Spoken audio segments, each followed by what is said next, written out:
మీకు బేకింగ్ అంటే ఇంట్రెస్ట్ ఉందా? అయితే కరెక్ట్ గైడెన్స్ కోసం చాకోస్ ఎక్స్‌ప్రెస్ అకాడమీని విజిట్ చేయండి. కృష్ణలంక మాజీ సిఐ నాగరాజుకి సంబంధించి కస్టోడియల్ డెత్ కేసు ఒక పక్క నడుస్తూ ఉండగా, ఇదే కృష్ణలంకలోకి చెందిన ఒక ఎస్ఐ చేసిన ఒక అరాచకం చాలా ఏళ్ల తర్వాత వెలుగులోకి వచ్చింది. బట్ చాలా ఏళ్ల పాటు నడిచింది, కానీ జనాలందరూ మర్చిపోయారు. ఆ కేసు ఏంటి అనేది ఇప్పుడు నేను మీకు చెప్పే ప్రయత్నం చేస్తాను. 1991 మే 21. ఎందుకని ఇది మెన్షన్ చేస్తున్నాను అంటే, ఇన్నేళ్ల తర్వాత, దాదాపు 35 ఏళ్ల తర్వాత కృష్ణలంక పోలీసులు అంటే జనాల్లో ఏ అభిప్రాయం ఉంటుందో అని చెప్పడానికి మాత్రమే ఇది ఒక బెస్ట్ ఎగ్జాంపుల్ మాత్రమే. ఎవరు అక్కడ డిపార్ట్మెంట్లోకి వచ్చినా కొంతమంది మాత్రం చాలా అద్భుతంగా పనిచేశారు, మరికొంతమంది మాత్రం ఏదో ఒక ఇష్యూతో అక్కడి నుంచి వెళ్ళిపోవడం జరిగింది. అయితే 1991 మే 21వ తారీఖున జరిగిన ఒక ఇన్సిడెంట్తో ప్రస్తుతం నా పక్కన ఉన్నారు సుధాకర్ బాబు. ఇదే మంచానికి దాదాపు 35 ఏళ్లుగా పరిమితం అయిపోయారు, ఒక ఎస్ఐ చేసిన అతి పెద్ద తప్పు వల్ల. ఇంకొక 20 అడుగులు దాటితే కృష్ణానది. తను ఎటు వెళ్ళడానికి కూడా తను వచ్చి ముందుకు వచ్చి దగ్గరికి వచ్చి కాల్చాల్సిన అవసరం కూడా లేదు. కేవలం వాంటెడ్గా అన్నమాట. ఎక్కడొకడిని అక్కడొకడిని కాలిస్తే ఏదో మనకేదో ఇచ్చేస్తుంది అనే ఉద్దేశంతో తను చేసిన కాల్పులు అన్నమాట. వెళ్ళి పైన వాళ్ళు కలిశారు, సిపిని వాళ్ళందరినీ అప్పట్లో కలిసి ఉంటారు కదండి. ఇప్పుడు వాళ్ళు ఏమి యాక్షన్ తీసుకుంటామని ఏమేమి చెప్పలేదా? పొరపాటును కూడా చెప్పలేదు. చూస్తామండి ఎంతమంది దగ్గరికి అండి, ఎంతమంది కలెక్టర్లు అండి, ఈ 35 సంవత్సరాలు ఎంతమంది కలెక్టర్లు మారుంటారు. మొత్తం తిరిగానండి దాదాపు 20 ఏళ్ల క్రితం. రాసిన లెటర్లో ఒకటి చూస్తే నిజంగా బాధ అనిపిస్తుంది. అంటే ఇట్లా పొరపాటున షూట్ చేశారు, అది కొంచెం మళ్ళీ ట్రైనింగ్ ఇచ్చి కరెక్ట్గా ఈసారి చనిపోయేటట్టు కాల్చండి అని. ఎందుకు అంత కోపం వచ్చింది మీకు? నేను 35 సంవత్సరాలకే ఈ జీవోత్సవంలాగా ఇది పడి ఉండాల్సిన అవసరం లేదు కదా. అందుకని నేను రాశాను. తప్పుగా తను కరెక్ట్గా షూట్ చేసి కాలిస్తే చచ్చిపోతాడు అంతే. పైన కాల్చాడంటే దాని అర్థం అదే.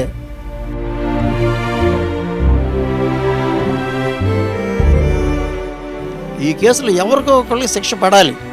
తప్పు చేసినాడు కన్నా పడాలి, తప్పు చేయడానికి కారణమైనటువంటి వ్యక్తి కన్నా పడాలి. ఇద్దరిలో ఎవరికో ఒకరికి శిక్ష పడాలి.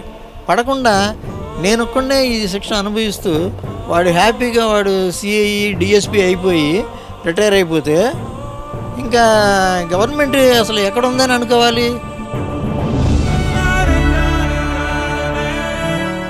నాకు జరిగిన అన్యాయానికి తెలుసుకుని మీరు ఎంక్వైరీ చేసుకోండి, కానీ పోలీస్ ఎంక్వైరీ మాత్రం అవసరం లేదు నాకు. ఏదైనా సందర్భం వచ్చి ఎక్కడన్నా మానవత్వం ఉందేమో, ఎవరైనా ప్రభుత్వం ద్వారా సహాయం అందుద్దేమో అనే ఒక ఆశ తప్ప ఇంక వేరే ఏం లేదు సార్. ఏం జరిగింది అనేది సుధాకర్ బాబు గారు అడుగుతాం. సార్ నమస్తే. ఏం జరిగింది 1991 మే 21? ఏం జరిగింది? ఆ రోజు రాత్రి కృష్ణలంక పోలీస్ వీధి సెంటర్లో మా మేనల్లుడి ఇల్లు ఉంది. మా మేనల్లుడి కూతుర్ని మా అన్నయ్య కొడుకిచ్చి వివాహం చేసాం. ఆ వివాహం అయిన 3వ రోజు రాత్రి అక్కడ భోజనాలు జరుగుతున్నాయి.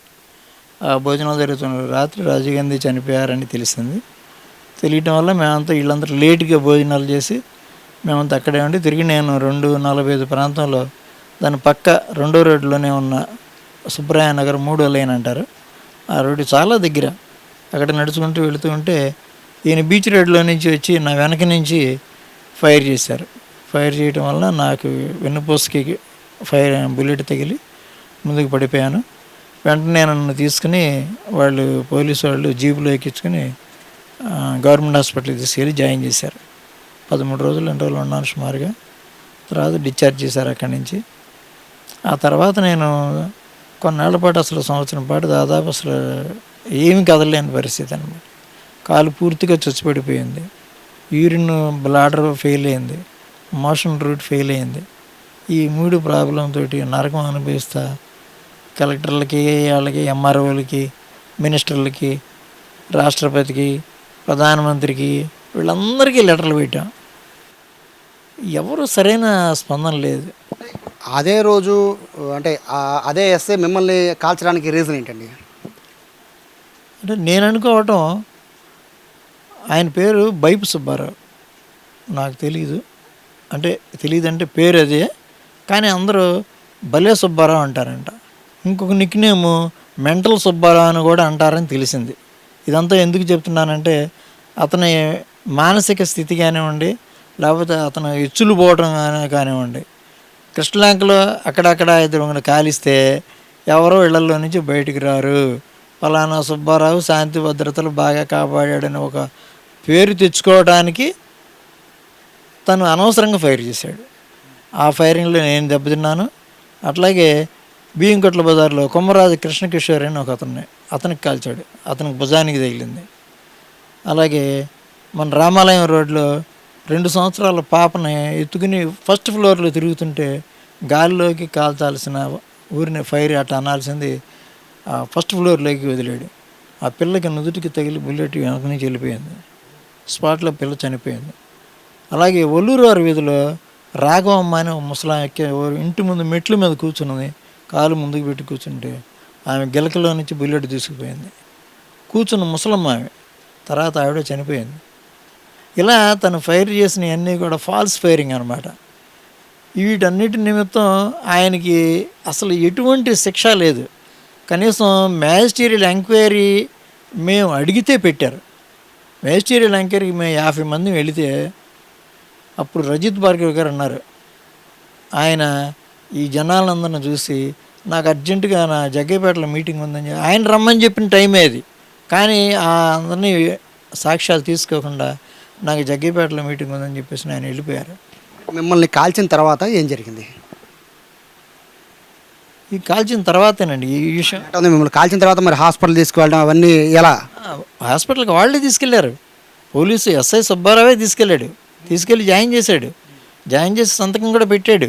3-10 నిమిషాలకి హాస్పిటల్లో అడ్మిట్ అయినట్టుగా సంతకం కూడా పెట్టాడు. ఎఫ్ఐఆర్లో మాత్రం కట్ట మీద లారీ తగలబెట్టారు, ఆ లారీ తగలబెట్టిన గుంపులో ఉన్నాడు ఈ సుధాకర్ బాబు అని చెప్పేసి ఎఫ్ఐఆర్లో పెట్టాడు. ఆ ఎఫ్ఐఆర్ కాపీ నాకు ఇవ్వలేదు, అసలు నాకు చెప్పలేదు.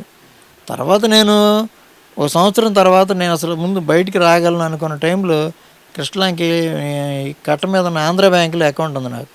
ఆ అకౌంట్లో ఇన్సూరెన్స్ ఉంది. ఆ ఇన్సూరెన్స్కి క్లెయిమ్ చేసుకోవచ్చు అని చెప్పారు ఎవరు. దానికోసం నేను పోలీస్ స్టేషన్కి వెళ్ళి అడిగాను, సార్ నాకు ఇట్లా దెబ్బ తగిలింది కదా, మరి దానికి మీరు లెటర్ ఇస్తే నేను ఇట్లా ఆంధ్ర బ్యాంకులో పెట్టుకుంటానండి అని అంటే, నేను కాల్చినట్టు అట్లా జరిగిందని మీకు మీ ఇంటి దగ్గర జరిగింది అని ఇస్తే నా ఉద్యోగం పోద్ది, అందుకని ఎఫ్ఐఆర్ రాశాము, ఛార్జ్ షీట్లో నీ పేరు ఉంది అని అన్నారు. ఇంత కాపీ ఇవ్వండి సార్ అని అంటే ఆయన ఎఫ్ఐఆర్ ఉంది కానీ ఛార్జ్ షీట్ లేదు, ఛార్జ్ షీట్ కావాలంటే మీరు కమిషనర్ ఆఫీస్కి వెళ్ళి లెటర్ పెట్టుకోండి ఇస్తారని అన్నారు. ఎఫ్ఐఆర్ దగ్గర తీసుకుని కమిషనర్ ఆఫీస్కి వెళ్ళి ఛార్జ్ షీట్కి లెటర్ పెట్టి ఛార్జ్ షీట్ కూడా అక్కడ తీసుకున్నాను. మిమ్మల్ని కాల్చేటప్పుడు ఒక్కళ్ళే ఉన్నారా లేకపోతే గుంపుగా వెళ్తున్నారా? ఒక్కనే ఉన్నానండి. నేను ఒక్కనే ఇంటికి వెళ్తున్నా. అక్కడ ఎవ్వరు లేరు అసలు. ఎందుకంటే రాత్రి 2:45 టైం. నేనంటే అదేనా ఆ రోజు మా ఇంట్లో భోజనాలే జరిగినాయి, లేట్ అయ్యి ఈ వచ్చిన బంధువులు అందరూ కొంతమంది మిగిలిపోతే వాళ్ళందరినీ మా బంధువులు అక్కడే ఉంటే అక్కడ ఒక ఇద్దరిని పడుకోబెట్టి నేను ఆ టైంకి తిరిగి ఇంటికి వెళ్ళిపోతున్నా. ఒక ఇల్లే మా ఇంటికి అడ్డం, జస్ట్ ఒక 20 అడుగులు దాటి ఇంట్లోకి వెళ్ళిపోతాను నేను. ఇంకొక 20 అడుగులు దాటితే కృష్ణానది. తను ఎటు వెళ్ళడానికి కూడా తను వచ్చి ముందుకు వచ్చి దగ్గరికి వచ్చి కాల్చాల్సిన అవసరం కూడా లేదు. కేవలం వాంటెడ్గా అన్నమాట. అక్కడొకడిని కాలిస్తే ఏదో మనకేదో ఇచ్చేస్తుంది అనే ఉద్దేశంతో తను చేసిన కాల్పులు అనమాట. కాల్చే ముందండి మీకు తెలుసా ఇలా రాజీవ్ గాంధీ చనిపోయారని, కర్ఫ్యూ ఉందని కానీ ఇవన్నీ మీకు తెలుసా? అప్పుడు కర్ఫ్యూ లేదండి కృష్ణలంకలో. కర్ఫ్యూ ఉంటే ముందుగా వచ్చి అనౌన్స్ చేస్తారు కదా. అసలు వాడు రావడమే ఫస్ట్ రౌండ్. నేను ఫస్ట్ రౌండ్ అని ఎలా చెప్పగలుగుతున్నానంటే నేను ఆ రోజు సాయంత్రం నుంచి అక్కడే ఉన్నా. ఈ ఇన్సిడెంట్ జరిగే దాకా కూడా నేను ఆ సెంటర్లోనే ఉన్నాను. నేను మా ఇంటికి వాళ్ళ మా ఇంటికి ఇక్కడే ఉన్నాను నేను. ఆ 2 ఇళ్ళు కూడా దగ్గర, మొత్తం 2 ఇళ్ళు కలిపి ఒక 6 ఇళ్ళు 7 ఇళ్ళు అడ్డం అంతే కనిపిస్తానంటుంది. అక్కడ అసలు ఫైరింగ్ జరగడానికి ముందుగా కర్ఫ్యూ ఉందని చెప్పేసి వచ్చి చెప్పి చేసిన వాళ్ళు ఎవ్వరు లేరు అసలు. ఎవరు రారా. సిటీలో ఏం జరిగిందో నాకైతే తెలియదు. తెల్లారి మాత్రం అతను చెప్పిన విషయం మాత్రం ఆ మరుసటి ఆ సంవత్సరంలో నేను వెళ్ళినప్పుడు లెటర్ ఇచ్చినప్పుడు చెప్పారు. అప్పటి వరకు అసలు మనకి ఈ విషయం చెప్పలేదు. ఈ మధ్యలో మెజిస్ట్రియల్ ఎంక్వైరీలో ఆయనకి వెళ్ళినప్పుడు మొదటి రోజున ఆయన వెళ్ళిపోయాడు తీసుకోకుండా. తర్వాత మళ్ళీ ఇంకో రోజు పెట్టారు. ఇంకొక లేడీ ఎంఆర్ఓ ఎవరో వచ్చారు, ఆవిడ చేశారు. మెజిస్ట్రియల్ ఎంక్వైరీలో మా వాళ్ళు అందరూ చెప్పిన తర్వాత ఆ కాపీలు కూడా అసలు మాకు ఇవ్వాలి. మిమ్మల్ని కాల్చేటప్పుడు మాత్రం రాజీవ్ గాంధీ హత్య జరిగింది కాబట్టి ఫైరింగ్లో కాల్చారని చెప్పారు. బట్ మీ మీద కేసు మాత్రం ఆ గడ్డివాము లారీ తగలబెట్టిన కేసులో మీరు ఉన్నారని చెప్పారు ఇచ్చాడు దాంట్లో తప్పించుకోవడానికి. అంతే, కేవలం తప్పించుకోవడమే. ఇప్పుడు తనే జాయిన్ చేశాడు. తనే జాయిన్ చేసినప్పుడు నేను హాస్పిటల్లో 13 రోజులు ఉన్నా. నువ్వు ఎఫ్ఐఆర్ రాసినప్పుడు నాకు తెలియపరచాలి కదా. మనం ఎప్పుడో వెళ్ళి అడిగేదాకా కూడా మనకేంటంటే, నాకు అప్పటికి రాజకీయాలు కానీ ఇవన్నీ ఏం తెలియదు. నేను ప్రింటింగ్ ప్రెస్లో పనిచేసేవాడిని. పొద్దున్న వెళ్తే సాయంత్రం వచ్చేవాడిని అంతే. అంతకుమించి మనకేం తెలియదు. నాకేంటంటే కొద్దో గొప్ప జ్ఞానం ఈ మాత్రమైనా ఉండేది ఏంటంటే, నేను 85, 86, 87 ఆంధ్రప్రభ ఇండియన్ ఎక్స్ప్రెస్లో విజయనగరంలో పనిచేశాను నేను నాన్ జర్నలిస్ట్గా. ఆ కొద్దిపాటి ఉన్న జ్ఞానంతో కనీసం వీళ్ళందరినీ అప్రోచ్ అవ్వాలి అనే ఉద్దేశంతో అందరికీ లెటర్లు పెట్టేవాడిని. చాలా కాలం పాటు మొత్తం రసీదులతో సహా ఇటు పెట్టా. తర్వాత మీరు కోర్టుకు అప్రోచ్ అవ్వడం, ఈ తర్వాత సుబ్బారావు మీద యాక్షన్ తీసుకున్నారండి. ఏం అసలు వాళ్ళు ఏం యాక్షన్ తీసుకోలేదండి. సుబ్బారావు కేసు ఓడిపోయాడు అని అనగానే అసలు గవర్నమెంట్ అసలు ఏం పట్టించుకోలేదు. అసలు వాడు ఫైర్ చేసినప్పుడే పట్టించుకొని గవర్నమెంట్ ఫాల్స్ది అని చెప్పేసి నేను మినిస్టీరియల్ ఎంక్వైరీ కూడా మేము చెప్పినప్పుడే పట్టించుకొని గవర్నమెంట్ అక్కడ ఏం చేస్తుంది. పైగా పోలీస్ టు పోలీసు ఎంక్వైరీ ఎవరు చేస్తారండి? అతను నా మీద ఇట్లా చేశాడనంటే పోలీసులు చాలామంది ఇంటికి వచ్చి రిపోర్ట్ రాసుకెళ్ళేవాళ్ళు. వాళ్ళు పోలీసేగా. ఒక ఎస్ఐ మీద మనం కంప్లైంట్ ఇస్తే ఇంటికి వచ్చిన ఏఎస్ఐ అనో రైటర్ వాడికి అగ్నెస్ట్గా రాస్తారా? మనం చెప్పింది చెప్పినట్టు రాస్తారా? వాళ్ళ భాషలోనే రాస్తారు. పోలీసు వాడి మీద రాసేది పోలీసు భాషలోనే రాస్తారు. అవన్నీ రిపోర్ట్లు పంపించుకుంటారు, అంతవరకే, ఏమీ లేదు. ఎప్పుడు కూడా పోలీసు మనకి నష్టం జరిగిస్తే ఆ పోలీసు మీద యాక్షన్ తీసుకోవాలి అంటే మళ్ళీ పోలీసు ఎంక్వైరీ అనేది ఎట్టి పరిస్థితుల్లోనూ జరగదు. నాకు ఇదే జరిగిన 35 సంవత్సరాల నుంచి నాకు జరిగిన తంతు ఇదే. దాదాపు 10 నుంచి 15 సార్లు నా దగ్గరికి ఎంక్వైరీ కోసం వచ్చింటారు. ఎవరన్నా కానివ్వండి, ఎంఆర్ఓ ఆఫీస్ నుంచి కానివ్వండి, కమిషనర్ ఆఫీస్ నుంచి కానివ్వండి, కృష్ణలంక పోలీస్ స్టేషన్ నుంచి కానివ్వండి. మనం పెట్టిన రిపోర్ట్లు ఎవరికి ప్రైమ్ మినిస్టర్కి పెట్టాం, ప్రైమ్ మినిస్టర్ దగ్గర నుంచి లెటర్ రావటం, వెళ్ళి ఏంటో రిపోర్ట్ పంపించడానికి అంటాం. అయ్యా మీరు ఏదో ప్రైమ్ మినిస్టర్ గారికి పెట్టారంట, ఇదిగో వచ్చిందండి మీరేంటో చెప్పండి అని అంటాం. మన దగ్గర రాసుకెళ్ళటం, పంపించామండి అని అంటాం. అంతే. ఈ 35 సంవత్సరాల నుంచి జరిగిన తంతు ఇదే. గవర్నమెంట్ ప్రకారంగా పోలీసుకి వ్యతిరేకంగా కోర్టులో కేసేసి మనం గెలవటం అనేది అసాధ్యం. నేను అదే 2013లో హైకోర్టులో వేస్తే హైకోర్టులో 3 సంవత్సరాల పాటు అట్లాగే కేసు నడుచుకుంటూ వెళ్ళి చివరికి 2017లో ఏమి ఇచ్చారు ఆయన? 15 సంవత్సరాల పైబడిన కేసులు చెల్లవు అని ఇచ్చారు. 91 నుంచి 2017కి. ఈ 17 సంవత్సరాలు అసలు ఎందుకు పట్టింది అనే ఆలోచన వాళ్ళకి రాలా. 3 సంవత్సరాలు ఏమో తను అసలు నాకు ఇంటిమేషనే ఇవ్వలేదు. కేసు కొట్టేశారండి, క్లోజ్ చేశాడు హైకోర్టులో.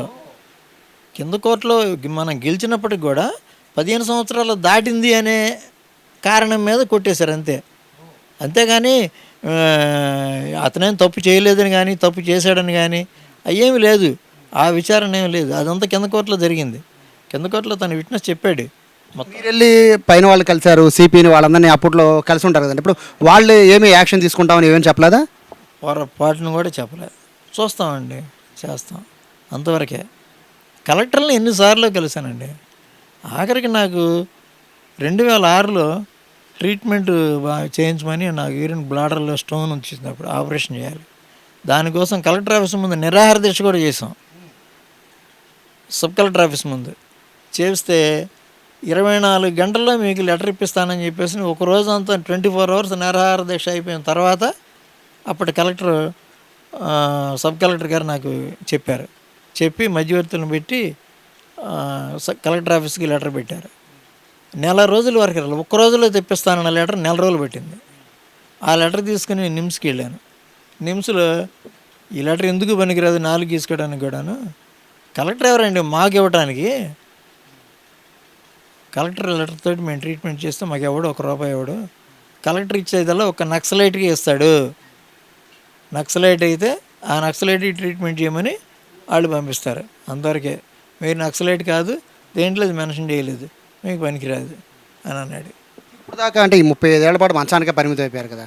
ఇప్పుడు ప్రభుత్వం నుంచి కానీ లేకపోతే మీకు ఈ సంబంధించి మీరు తిరుగుతున్నారు కాబట్టి కోర్టుల నుంచి కానీ ఇంకొకరి దగ్గర నుంచి కానీ ఏమైనా సహాయం అందిందా? 2008లో మల్లాది విష్ణు గారు అప్పటి ముఖ్యమంత్రి రాజశేఖర రెడ్డి గారి దగ్గరికి స్వయంగా తీసుకెళ్ళారు. తీసుకెళ్తే ₹1,00,000 ఇచ్చారు. ఇల్లు ఇమ్మన్నారు, పెన్షన్ ఇమ్మన్నారు. పెన్షన్ ₹700 ఇవ్వండి స్పెషల్గా లెటర్ ఇచ్చారు ఆయన. ఇల్లు ఇమ్మన్నా ఇల్లు ఇవ్వలేదు, పెన్షన్ మాత్రం ఇచ్చారు. ₹1,00,000 ఎక్స్గ్రేషియా 1 మంత్లో పంపించారు. ఆ తర్వాత 2007 ఆ ప్రాంతాల్లో లగడపాటి రాజగోపాల్ గారు పాదయాత్రకు వచ్చినప్పుడు అనుకోకుండా ఇంటి ముందు ఆగారు. ఆగితే ఆయన విషయం చెప్తే ఆయన గవర్నమెంట్కి లెటర్ పెట్టి 3 lakhs ఇప్పించారు. అంతేనండి, వీళ్ళ దగ్గర నుంచి వచ్చింది అంతే. ఆ వచ్చిన 3 లక్షలు ఇవ్వడానికి కూడా ఎంఆర్ఓ 30 తిప్పలు పెట్టాడు. ఆఖరి నాకు వద్దయ్యా నీ దగ్గర ఉంచుకో అని చెప్పేసి నన్ను ఇచ్చేస్తుంటే పిలిచి మరీ ఇచ్చాడు. అప్పుడు అంత గవర్నమెంట్ అలా హింస పెట్టింది. నేను అడిగేది ఏంటంటే 35 ఏళ్ళు అయిపోయింది, దాంతోనే విసుగు చెందాను. నేను అసలు విసుగు చెంది ఎక్కడికి వెళ్ళినా ఎన్ని లెటర్లు పెట్టినా పని అవ్వట్లా. విసుగు చెంది దాదాపు 20 ఏళ్ళ నుంచి మేలకండి ఊరుకున్నాను. 2017 తర్వాత ఇక హైకోర్టు ఎప్పుడైతే అట్లా ఇచ్చిందో ఇక నాకు విసుగు చెంది వదిలేసాను. నా తిప్పలు నేను పడుతున్నాను. కాకపోతే నుండి ఇప్పటికే నాకు దాదాపు ₹1,00,00,000 పైన ఖర్చు అయిపోయింది. ఈ నిన్న ఇన్సిడెంట్ జరిగిన తర్వాత కానివ్వండి, ఏదన్నా కానివ్వండి, పోలీసు వ్యవస్థ మీద నాకు నమ్మకం లేక గవర్నమెంట్కి చెప్తున్నా, ఏదైనా నేను ఎక్కడికి సీఎం గారి దగ్గర కూడా నేను రాలేని పరిస్థితి. వాళ్ళు ఏదైనా హెల్ప్ చేయగలిగితే చేయమనండి. నాకు హెల్ప్ చేసే పరిస్థితి లేదనుకోండి, కనీసం నేను చనిపోయే నాటికి నా మనశ్శాంతి కోసం వాడికి పనిష్మెంట్ ఏమి ఇస్తారో ఇవ్వండి. నలుగురిని కాల్చాడు, ఇదంతా గవర్నమెంట్ దగ్గర ఎవిడెన్స్ ఉంది. 2 సంవత్సరాల పాప ఏం చేసింది, నేనేం చేశాను, కొమరాజు కృష్ణకిషోర్ అని అతను ఏం చేశాడు, వీళ్ళెవరు ఏం చేయలేదని కోర్టుకి తెలిసిందిగా, కోర్టు చెప్పిందిగా, గవర్నమెంట్కి తెలుసుగా. కమిషనర్ ఏం యాక్షన్ తీసుకోలేదు, కలెక్టర్లు ఎంతమంది వచ్చినా యాక్షన్లు తీసుకోలేదు. ఇంక నేను ఇంకెవరి దగ్గరికి వెళ్తాను? అప్పట్లో నేను హోమ్ మినిస్టర్ దగ్గరికి హైదరాబాద్ వెళ్తే హోమ్ మినిస్టర్ గారు ఏమన్నారు, మీరు కింద మీ జిల్లా కలెక్టర్ దగ్గర నుంచి లెటర్ తెచ్చుకోండి, నేనేమైనా చేసి పెడతాను అన్నాడు. జిల్లా కలెక్టర్ ఏమని ఇస్తాడు, ఇతను ఫైరింగ్ జరిగింది, ఆ ఫైరింగ్లో ఇతని ఇంటి దగ్గరికి కాల్చాడు పలానా పోలీసు, వాడి మీద నేను యాక్షన్ తీసుకున్నానని ఏమైనా ఇస్తాడా? వాడు ఎవడో. ఎంతమంది దగ్గరికి అండి, ఎంతమంది కలెక్టర్లు అండి, ఈ 35 సంవత్సరాలు ఎంతమంది కలెక్టర్లు మారుంటారు? మొత్తం తిరిగానండి దాదాపు 20 ఏళ్ల క్రితం. మీరు రాసిన లెటర్లో ఒకటి చూస్తే నిజంగా బాధ అనిపిస్తుంది. అంటే ఇట్లా పొరపాటున షూట్ చేశారు, అది కొంచెం మళ్ళీ ట్రైనింగ్ ఇచ్చి కరెక్ట్గా ఈసారి చనిపోయేటట్టు కాల్చండి అని ఎందుకు అంత కోపం వచ్చింది మీకు? అవునండి, ఇప్పుడు 10 మర్డర్లు చేసి పారిపోయేవాడిని కూడా మోకాళ్ళ కింద కాల్చి పట్టుకుని కోర్టుకి అప్పచెప్పండి అని చెప్పేసి ఒక రూల్ ఏదో ఉందని నేను విన్నా. అలాంటప్పుడు అతను గురి చూసి కాల్చి ఉంటే వెనక నుంచి కొట్టినా ఏ హార్ట్కో వెన్నుపూసి ఇరిగిపోయేటట్టుగానో కాల్చాడు అనుకోండి, అప్పుడే స్పాట్లో చనిపోయేవాళ్ళు. అయిపోద్ది. ఏదో పొరపాటున గ్రహపాటు మన జాతకం బాగాలేదనుకుంటారు, చచ్చిపోయాడు అనుకుంటారు. చచ్చినాడికి అప్పట్లో 10 లక్షలు 20 లక్షలు ఇచ్చేవాళ్ళేమో, వాళ్ళు తిప్పలాడు పడేవాళ్ళేమో. అప్పటికి నాకు 3 పిల్లలు, అందరూ 10 సంవత్సరాల లో పిల్లలే, చిన్నపిల్లలు. వాళ్ళు తిప్పలాడు పడేవాళ్ళు. నేను 35 సంవత్సరాలకే ఈ జీవోత్సవంలాగా ఇది పడి ఉండాల్సిన అవసరం లేదు కదా. అందుకని నేను రాశాను. తప్పుగా తను కరెక్ట్గా షూట్ చేసి కాలిస్తే చచ్చిపోతాడు అంతే. పైన కాల్చాడంటే దాని అర్థం అదే. ఆడికి కరెక్ట్గా తెలిసినవాడైతే, వాడు నిజంగా ఫైరింగ్లో నేర్చుకుని వాడు ట్రైనింగ్లో అయినాడైతే మోకాళ్ళ కింద కాలుస్తాడు, లేదు గాలిలో కాలుస్తాడు. ఒకవేళ అక్కడ ఏదన్నా గొడవ జరిగినా ఏం జరిగినా కూడా ఏమీ లేని చోట ఒక్కడనే వెళ్తున్నప్పుడు వెనక నుంచి కాల్చాలంటే ఆడు గురి చూసి కాల్చే మనగాడు కాదు. ఆడు గురి చూసి కాల్చాడైతే మోకాళ్ళ కింద కాలుస్తాడు. పైన బాడీకి కాల్చడం తేలిక కాబట్టి బాడీ మీద కాల్చాడు, ఎక్కడ చోట తగిలిద్దిలే అని. మరి కొమరాజు కృష్ణకిషోర్ కూడా అంతే, భుజానికి ఇక్కడ తగిలింది అతనికి. అదే ఇక్కడ తగిలింటే ఆడి స్పాట్లో చనిపోయాడు. నువ్వు పైకి కాల్చకుండా పక్కకు కాల్చావు కాబట్టి ఫస్ట్ ఫ్లోర్లో ఉన్న పాప చనిపోయింది. అది మా మెట్ల దగ్గర కూర్చున్న రాఘవమ్మకి మోకాలు. కేసు అయిన తర్వాత ఇక్కడ డౌట్ ఏంటంటే, మీ కేసు ఎంక్వైరీకి వచ్చినప్పుడు అతన్ని ఏమన్నా పక్కన పెట్టడం కానీ, సర్వీస్ నుంచి పక్కన పెట్టడం కానీ, కొంతకాలం ఇలాంటివి ఏమైనా జరిగాయా? అసలు ఏమీ లేదండి. నా కేసు నిమిత్తం అతను సస్పెండ్ కూడా చేయలే. వేరే కేసుల్లో తర్వాత చాలాసార్లు సస్పెండ్ అయ్యాడు, కానీ నా కేసులో మాత్రం అతను సస్పెండ్ చేయలే. ఎస్ఐగానే ఇప్పుడు ప్రజెంట్ రిటైర్డ్ అయిపోయి ఉంటారా? రిటైర్డ్ అయిపోయి ఉంటారని అనుకుంటున్నా. ఎస్ఐ కదా, తర్వాత సిఐ అయ్యాడు. ఎమ్మటే సిఐ ప్రమోషన్ వచ్చింది. నా కేసు ట్రయల్ జరుగుతుండగానే తను సిఐ కానీ ఉండే వచ్చాడు. నాన్ బెయిలబుల్ వారెంట్ కూడా ఇచ్చింది నా కేసు జరుగుతుండగా, నా కేసులో కోర్టుకు అటెండ్ కాకపోతే. మీ ఫ్యామిలీ పరిస్థితి ఏంటంటే 30 ఏళ్ళుగా ఇదే పొజిషన్లో ఇట్లాగే ఉంటున్నారు. సో మీ ఫ్యామిలీ గడవడం ఎట్లా, మీ పిల్లలు ఎట్లా? అండ్ నా 3 పిల్లలు, 2 అబ్బాయిలు, అమ్మాయి పెద్దది. ఆ తర్వాత ఈ 35 అప్పుడు ప్రింటింగ్ ప్రెస్లో పనిచేసేవాడిని. ఆ ప్రింటింగ్ ప్రెస్ ప్రొపరేటర్ నాకు ఫ్రెండ్ అవ్వటం వల్ల మ్యాగజైన్ హెల్ప్ చేశాడు, కొంత బంధువులు హెల్ప్ చేశారు. ఇక తర్వాత ఇప్పుడు ప్రజెంట్ అయితే ఈ పెన్షన్ వస్తుంది. నాకేమో హ్యాండిక్యాప్డ్ పెన్షన్ 6,000 వస్తుంది. మా మిస్సెస్కి 60 సంవత్సరాలు దాటినాయి, ఆవిడకి 4,000 వస్తుంది. ఈ 10,000 తోటి జరిపేస్తున్నాం. తగ్గితే మందులకైతే మేము బంధువులు, మా పెద్ద అబ్బాయి హైదరాబాద్లో ఉంటాడు, ఆయన ప్రింటింగ్ ప్రెస్లోనే పనిచేస్తారు. ఈ ఇండియన్ ఎక్స్ప్రెస్ అవి ప్రింటింగ్ చేసే ప్రెస్లో ఆ పెద్ద అబ్బాయి కొంచెం పంపిస్తాడు, ఇంకా బంధువులు కొంత ఇస్తుంటారు. అలా మేనేజ్ చేస్తున్నాం అంతే. అంతకు మించి మాకు ఇంకా వేరే ఏమీ లేదు, స్థిరాస్తులు ఏమీ లేవు. అమ్మాయి ఇక్కడ ఉంది. రెండో బాబు షుగర్ వచ్చింది చిన్నప్పుడే. ఆడు మొన్న 2004 ఏప్రిల్ 15 చనిపోయాడు. అది ఆ బాబు 40 సంవత్సరాలు బాబు చనిపోయాడు. ఫైనల్గా ఒకవేళ కనుక అంటే ఈ స్టోరీ కనుక ఒక గవర్నమెంట్ చూసే పరిస్థితి ఉంటాయి కనుక మీరేం కోరుకుంటున్నారు? ఏం లేదండి, ఇప్పుడు చెప్పాను కదా, నాకు ₹1,00,00,000 పైన ఖర్చు అయింది. ఎక్కువ దాన్ని నేను చాలా లిమిట్గానే చెప్పుకుంటున్నా. నాకు మెడికల్గా కానివ్వండి, తినడానికి కానివ్వండి, ఉండటానికి కానివ్వండి, ఏదన్నా కానివ్వండి చేస్తే గవర్నమెంట్ ఏమైనా సహాయం చేయమనండి. నేను గవర్నమెంట్ని డిమాండ్ కూడా చేయట్లేదు, అర్థించట్లేదు. నాకు జరిగిన అన్యాయానికి తెలుసుకుని మీరు ఎంక్వైరీ చేసుకోండి, కానీ పోలీస్ ఎంక్వైరీ మాత్రం అవసరం లేదు. నాకు పోలీస్ డిపార్ట్మెంట్ ఎంక్వైరీ మాత్రం అవసరం లేదు. ఎంక్వైరీ చేయాలి అనుకుంటే జ్యుడిషియల్ ఎంక్వైరీ వేయమనండి. జ్యుడిషియల్ ఎంక్వైరీలో దేనికైనా నేను సిద్ధమే. నేను తప్పు చేశానని కనుక తెలిస్తే నేను ఇప్పటికైనా సరే శిక్ష అనుభవిస్తా. మీరు ఏ శిక్ష చేసినా సరే. లేదు అతనికి శిక్ష చేయండి. ఈ కేసులో ఎవరికో ఒకరికి శిక్ష పడాలి. తప్పు చేసినాడికైనా పడాలి, తప్పు చేయడానికి కారణమైనటువంటి వ్యక్తికైనా పడాలి. ఇద్దరిలో ఎవరికో ఒకరికి శిక్ష పడాలి. పడకుండా నేను ఒక్కడే ఈ శిక్ష అనుభవిస్తూ వాడు హ్యాపీగా వాడు సిఐ డిఎస్పి అయిపోయి రిటైర్ అయిపోతే ఇంకా గవర్నమెంట్ అసలు ఎక్కడ ఉందని అనుకోవాలి, మనం ఎవరికి చెప్పుకోవాలి? ఇదే వచ్చి చంద్రబాబు నాయుడు గారు గవర్నమెంట్ ఇంతకుముందు ఉన్నప్పుడు కూడా నేను చెబితే వడ్డే శోభనాథేశ్వరరావు గారిని పంపించి అక్కడ కలెక్టర్కి చెప్పమన్నారంట. ఏమైనా పలానా సుధాకర్ బాబు లెటర్ పెట్టుకున్నాడు, అదేంటో కొంచెం చూడండి అని చెప్పేసినానంటే అప్పుడు డిప్యూటీ కలెక్టర్ గారు పిలిచి నీకు రేషన్ డిపో ఇస్తాము అని అన్నారు. సార్ నేను ఈ పరిస్థితుల్లో రేషన్ డిపో ఎలా మెయింటైన్ చేస్తాను? నేను అది ఇంకెవరికే ఇవ్వాలి. వాడేదో మోసం చేస్తాడు, వాడు చేసిన దానికి నేను పనిష్మెంట్ ఇవ్వాలి. కాబట్టి నాకు వద్దు సార్, నా వస్తుంది సార్ అన్నాడు. ఎస్టీడీ బూత్ అని ఇప్పించండి సార్ అన్న. ఆయన వల్ల అది కూడా నా పరిధిలో లేదు అన్నాడు. ఎస్టీడీ బూత్ చివరికి నేను ఢిల్లీలో మినిస్టర్ని కలిసినా కూడా నాకు పని అవ్వలేదు. ఇక్కడికి వచ్చిన తర్వాత మళ్ళీ టెలికాం జనరల్ ఆఫీస్లో లెటర్ పెట్టుకుని ఇక్కడ గ్రీవెన్స్ సెల్ కింద పెట్టుకుంటే ఇక్కడ శాంక్షన్ అయింది. అది చేసుకోవడానికి కూడా అంతంత మాత్రంగా ఇబ్బంది పడ్డాను, చాలా ఇబ్బంది పడ్డాను. ఎక్కువగా ఆమె కూర్చునేది, లేకపోతే ఎప్పుడన్నా కూర్చోడానికి ప్రయత్నం చేస్తే కాసేపు కూర్చునేవాడిని. అట్లా ఇప్పుడు ప్రస్తుతానికి అయితే లెగట్లే మీరు ఇంకా పొజిషన్ అయితే. ఇప్పుడు హాస్పిటల్కి వెళ్ళాలంటే ఇద్దరు లేపుకుని తీసుకెళ్తారు, ఆటోలు కూర్చోబెట్టుంటారు. అక్కడికి వెళ్ళంగానే స్ట్రెచర్ మీద పడుకుని లోపల డాక్టర్ దగ్గరికి వెళ్ళటమే. మళ్ళీ అట్లాగే ఆ స్ట్రెచర్ మీదే ఆపరేషన్ థియేటర్కి వెళ్ళటం, ఏదైనా సరే అలాంటి పరిస్థితి. వీల్ చైర్లో కూడా ఎక్కువ తిరిగే పరిస్థితి కూడా లేదు, ఎక్కువసేపు కూర్చోలేను. కూర్చుంటే కాలు మొత్తం తిమ్మిరింగ్ ఎక్కువైపోతుంది అనమాట, మంటలు వస్తుంది. బుల్లెట్ తగిలిన వాళ్ళకి ఎవరికైనా మంటలు ఉంటాయంట. ఆ మంటలు ఒకటి ప్లస్ నరం డ్యామేజ్ అవడంతో ఆ నరం ఒత్తుకుపోయి ఈ కాలు మొత్తం కంప్లీట్గా మంటలు వచ్చేస్తాయి. అలాగే ఎడంకాలు కూడా ఆ పాతం దగ్గర మంటలు వస్తాయి, దెబ్బ తగిలిన దగ్గర నుంచి. ఈ ఎడంకాలు మోకాలు గ్రిప్ వదిలేస్తుందని 95-96లో హైదరాబాద్ వెళ్ళి బాలపరమేశ్వర గారు డాక్టర్ గారిని కలిస్తే అప్పుడు ఆయన ఆపరేషన్ ఆయన ఒక్కడు ఫ్రీగా చేశారండి.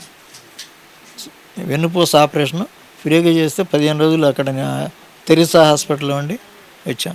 ఇట్లా బోల్డ్ని చెప్పడానికి రోజుల తరబడి ఉన్నాయి. నా దగ్గర కాగితాలు సూట్ కేసులు కాగితాలు ఉండి మొన్న వరదల్లో కొన్ని కొట్టిపోయినాయి. కొన్ని అట్టిపెట్టాం. ఇప్పుడు ఏంటంటే ఏదైనా సందర్భం వచ్చి ఎక్కడన్నా మానవత్వం ఉందేమో, ఎవరైనా ప్రభుత్వం ద్వారా సహాయం అందుద్దేమో అనే ఒక ఆస్తి తప్ప ఇంక వేరే ఏం లేదు సార్. సో ఇది కేవలం ఈ సుధాకర్ బాబు గారు 35 ఏళ్ల పాటు మంచాన్ని పరిమితం అవడం కాదు, ఎంటైర్ కుటుంబ సభ్యులు మొత్తం కూడా నరకం అనుభవిస్తున్న ఆ పరిస్థితి కేవలం ఒక ఎస్ఐ నిర్లక్ష్యంగా వ్యవహరించడం వలన. ఇప్పుడు నాగరాజు కేసు వచ్చింది కాబట్టి నాగరాజుకి సంబంధించి కృష్ణలంకలో అద్భుతంగా జరిగిందా, లేకపోతే కృష్ణలంక ప్రజలు సంతోషంగా ఉన్నారు, ఇవన్నీ పక్కన పెడితే నాగరాజు చేసిన కస్టోడియల్ డెత్ పైన ఎంత ఇష్యూ జరుగుతుందో 1991లో కూడా ఫైరింగ్ అనేది ఇష్టం వచ్చినట్టు చేయడం వల్ల, ఒక ఎస్ఐ చేయడం వల్ల ఇట్లా సుధాకర్ బాబుతో పాటు మరొక ముగ్గురు కూడా ఇబ్బంది పడిన పరిస్థితి ఉంది. ఇదంతా కూడా ఎందుకు చెప్తామంటే పోలీసులు అనే వాళ్ళలో ఎంత మంచి వాళ్ళు ఉన్నారో అదేవిధంగా నిర్లక్ష్యంగా వ్యవహరించే వాళ్ళ సంఖ్య దానికన్నా ఎక్కువగా ఉండొచ్చు. బట్ కృష్ణలంక పోలీస్ స్టేషన్ అంటే చాలు అందరికీ కూడా ఒకటే గుర్తు ఉంటుంది.